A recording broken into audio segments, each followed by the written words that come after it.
Hello, we are at a client's site. It's 2 degrees and freezing, but wanted to be here to demonstrate something. So I'm Garber with Intuitive Concepts. Most forms of feng shui base everything on the front door. And as you could tell from a car that just drove by, this is a fairly busy street. And the client's home is behind us. The front door, you can see it.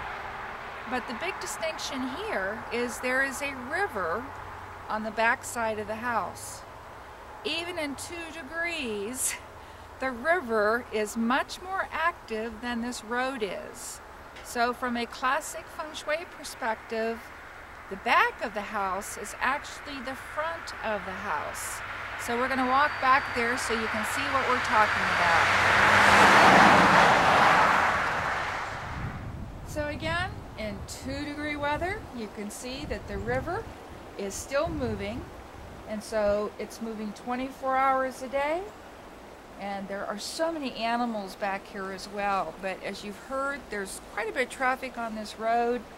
And from a classic feng shui perspective, this really does determine the front of a house because it's the yang, it's the active area.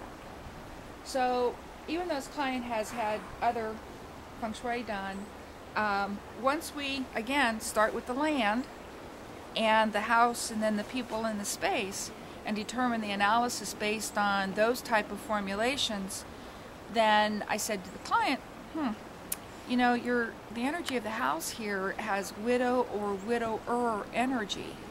And she's like, well, as a matter of fact, the previous owner passed away. And so I went into detail as to what the house's energy was, and right down the line it was like, yes, that's how I'm experiencing it. So as an example, female domination. And I says, you know, do you have females around you who try to dominate you? She started laughing and she's like, oh yeah. So, you know, it's all about correct orientation. It's land, building, people in the space. Timing is a huge issue. So that's why I'm so passionate about classic feng shui, because it's a very holistic view as to what is going on. And then once we determine what isn't working or isn't working in our favor as much as we would like it to, then we can resonate that energy at a different level and have a whole new experience of life. So again, Garber, Intuitive Concepts. Thanks for being here with me in 2-degree weather.